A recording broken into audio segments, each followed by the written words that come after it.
antibiotics sa labas. Sa may cabinet sa kanan. Tapos kumuha ka na rin ng tubig.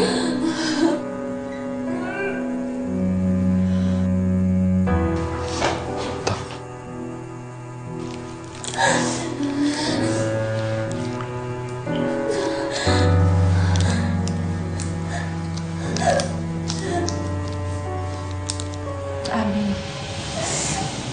inumin mo to.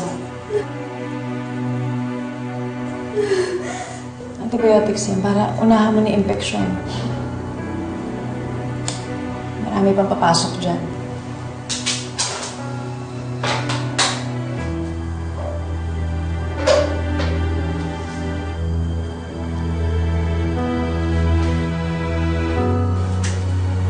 Masakit. Wala pa yan sa mga pinagdaanan ko sa impyernong lugar na ito. Gano'n ka na ba katagal dito? 2 taon. Magpasalamat ka nga. May nagagamot sa'yo. Noong unang dating ko dito, sariling sikap ako sa paggagamot ng mga sugat ko. Bakit ka tumakas? Paano ko tatakasan si Mr. Lee? Paano ko lulusutan ang mga tauhan niya? Ayoko mamatay na hindi ko alam kung nasaan lupalo pa.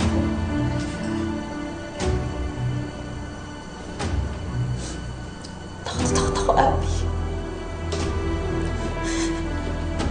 Na hindi ko nagawa. Sumigaw. Ako humingi ng saklolo. Dati, kapag nakatingin ako sa salamin, nakikita ko po yung sarili ko.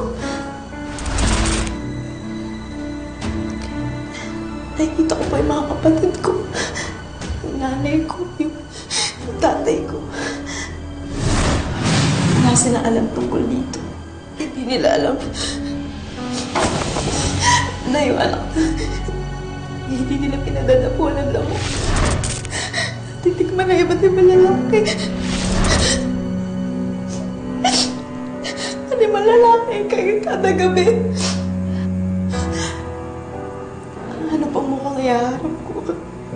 Kung sakali bang alis man ako dito sa Saba, wala na akong maiharap.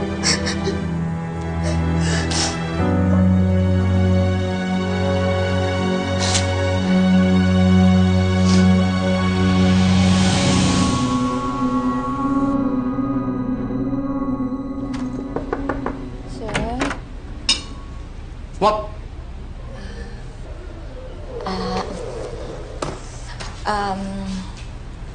Sir, is it okay if I get my salary?